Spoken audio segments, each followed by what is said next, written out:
25 বছর আগে আমার স্ত্রী মৃত সন্তান জন্ম দিয়েছিল। সেই ছেলেকে ও কিভাবে খুন করবে?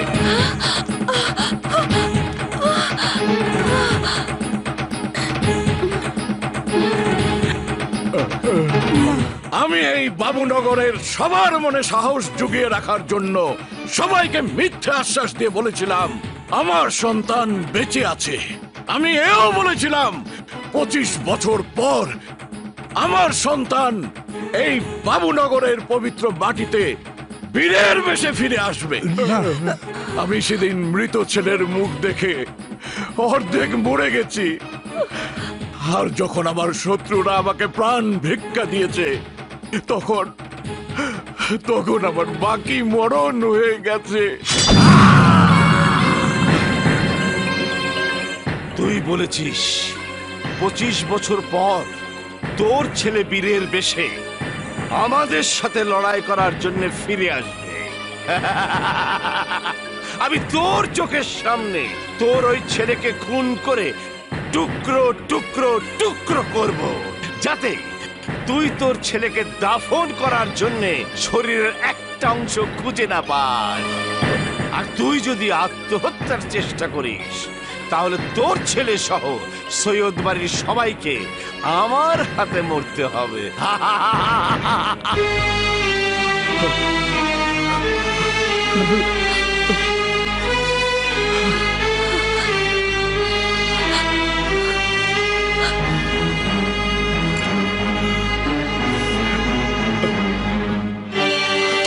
25 বছর ধরে যে দিনটায় তোমরা সবাই আমার ছেলের জন্মদিনটা ধুমধাম করে পালন করেছো, সেই দিনটায় আমি ওর মৃত্যু দিবস পালন করে ওই অন্ধকার ঘরে আল্লাহর কাছে শুধু প্রার্থনা করে মাথা টুকে কেঁদেছি। উপরওয়ালা আমার দোয়া কবুল করে এই রাজা বাবুকে আমাদের রক্ষক বানিয়ে বাবুনগরের পবিত্র মাটিতে পাঠিয়েছেন। ও আমার রক্তের না হলেও রক্তের সন্তানের চাইতেও অনেক বেশি কর্তব্য পালন করেছে। কে বলেছে ও তোমার রক্তের সন্তান নয়?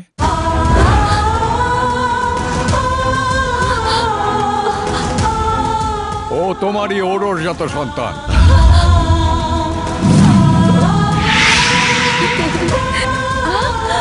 আমার একমাত্র মেয়ে শারমিনের চোখের পানি দেখে আমি সেদিন খুব কষ্ট পেয়েছিলাম। যেদিন তুই কোনো চিন্তা করিস না মা, দেখিস এবার তোর ছেলেই হবে। না বাবা, আমি চাই আমার আরেকটা মেয়েই হোক, কারণ শত্রুতার যে মরণ খেলা বাবুনগরে শুরু হয়েছে তাতে আমার ছেলে জন্ম নিলে ওই আসলাম সওদাগর ওকে খুন করে ফেলবে বাবা। মা হিসেবে আমি তা সহ্য করতে পারবো না। মেয়ে হলে তো মেয়েদের মুখটা দেখে আমার শেষ জীবনটা পার করে দিতে পারবো বাবা। একদিকে আমার মেয়ের ইচ্ছে তার ছেলে বেঁচে থাকুক, আরেকদিকে রাহান বাবুর বিশ্বাস 25 বছর পর সৈয়দ বাড়ির সন্তান হয়ে কেউ এই মাটিতে ফিরে আসবে। এই দুটি মনের আশাকে পূরণ করার জন্যে আমি ওকে আপনজনহীন জীবন কত কষ্টের, ক্ষুধার যন্ত্রণা কত নিষ্ঠুর, জীবনের দুঃখ কষ্ট কাকে বলে তা বোঝানোর জন্যে সওদাগরদের দৃষ্টির আড়ালে রেখে এতিম সন্তান হিসাবে এতিমখানায় মানুষ করেছি। আমি ওর দুঃখ কষ্ট দেখে বুক চাপড়ে কেঁদেছি, কিন্তু কাউকে কিছু বুঝতে দিইনি। আর এই সবই করেছি ওকে সাহসী আর শক্তিশালী রাজাবাবু হিসাবে গড়ে তোলার আশায়। আমি নিজে ওর পাশে থাকতে পারিনি, আর তাই এই সাথীকে ওর দায়িত্ব দিয়েছিলাম। সাথীর চোখ দিয়ে আমি ওকে আমার চোখে চোখে রেখেছি, সাথীর সাথে প্ল্যান করে সাথীর ভালোবাসার টানে ওকে এখানে আসতে বাধ্য করেছি। তুই আমাকে ক্ষমা করে দে নানা ভাই, ক্ষমা করে দে। নানা ভাই, নানা ভাই,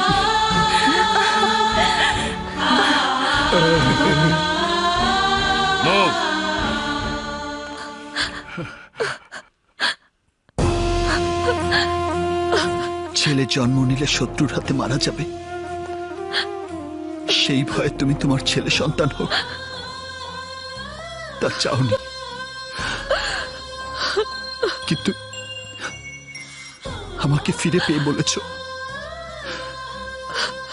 হয় শত্রুকে মারতে নয় মরতে। এই কথাগুলো কত কষ্টে তুমি বলেছ,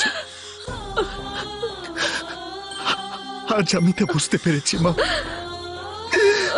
আজ আমি তা বুঝতে পেরেছি।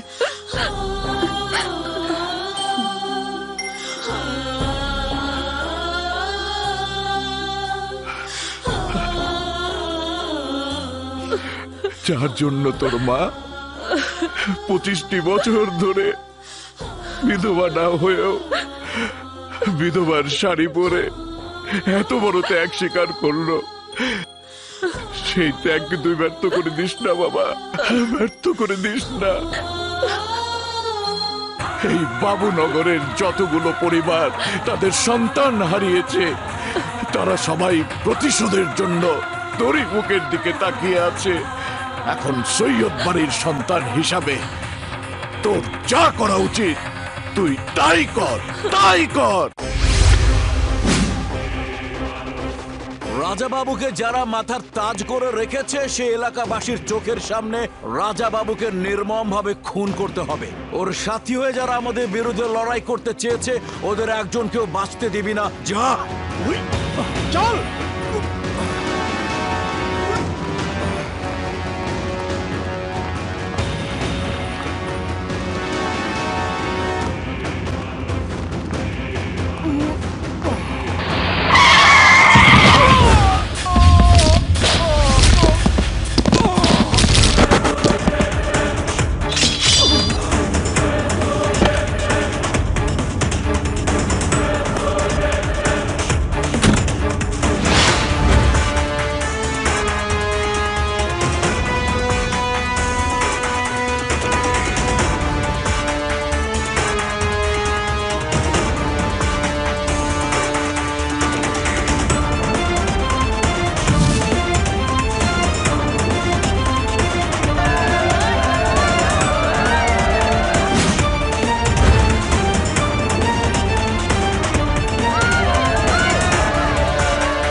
আসলাম সওদাগর, 25 বছর ধরে আমার মৃত্যু দেখার আশায় তুমি অপেক্ষা করে আছো, কিন্তু আমি কিছুক্ষণ আগে জেনেছি আমার হাতে তোমার নির্মম মৃত্যু হবে বলে আমার জন্ম হয়েছে।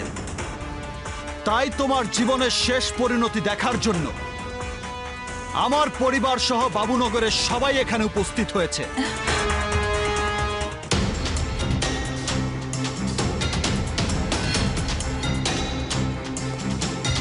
কিন্তু তোরে এলাকাবাসীরা যেভাবে এসেছে ঠিক সেভাবেই লেজ গুটিয়ে পালিয়ে যাবে।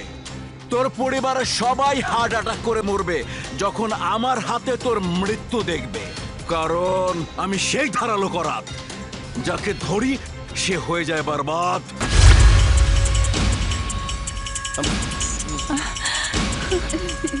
সাহস থাকলে পেছন থেকে নয়, সামনাসামনি বুকের এখানে আঘাত কর, এখানে।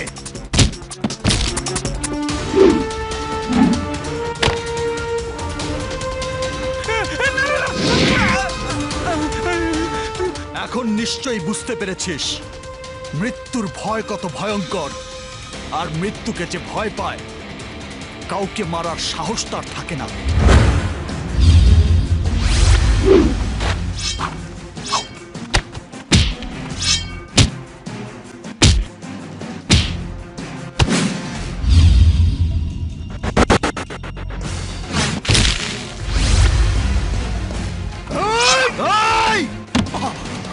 আর এক পায়ে এগোবি না।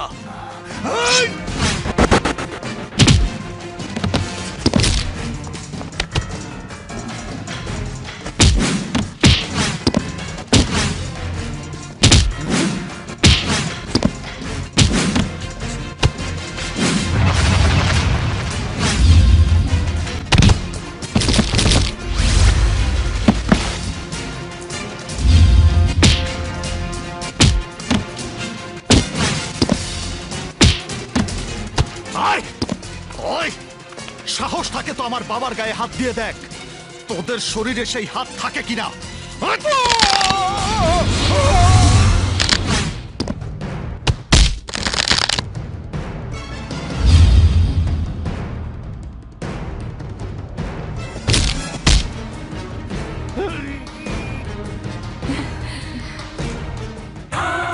বাবা, রানে থাপ্পড় মেরে বলো আজ থেকে তোমার নিয়ম নীতিতে সবাইকে চলতে হবে, তোমার সব হুকুম সবাইকে মানতে হবে। দেখি কে বাধা দেয়।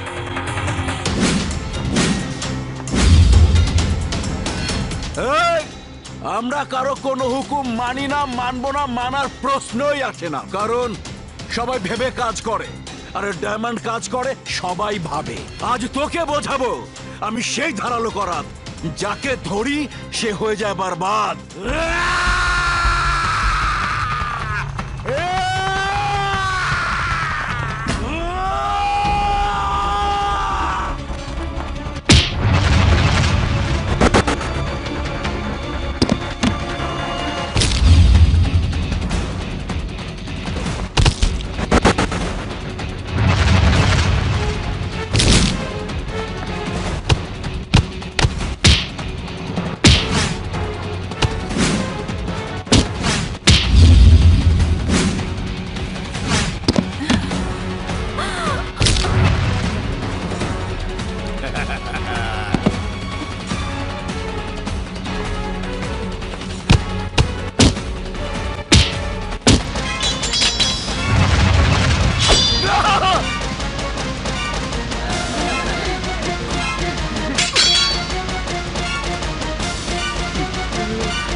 কে ছেলের উপর তলোয়ার চালিয়েছি তাই বুকের মধ্যে খুব কষ্ট পাচ্ছিস?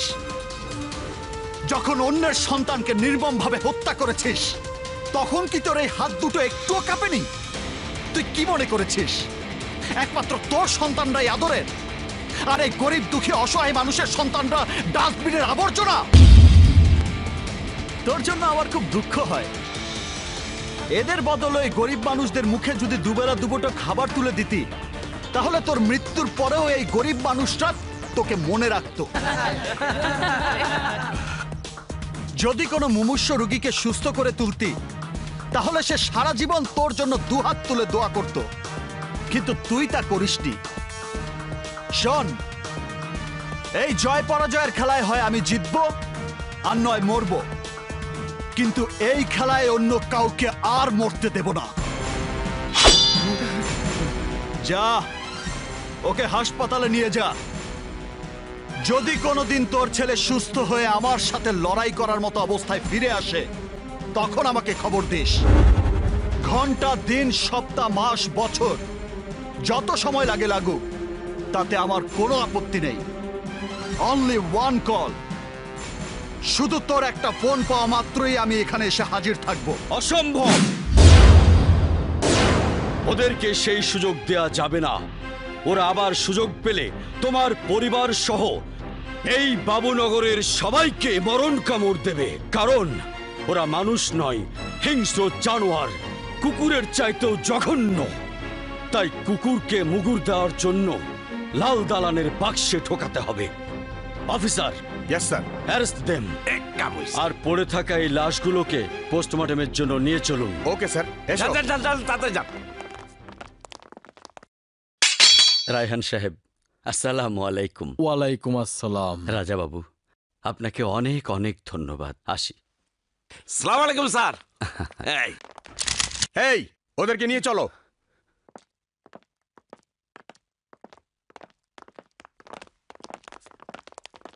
স্যার, ওই পোলাটারে মাইরে ফাটাইলেন।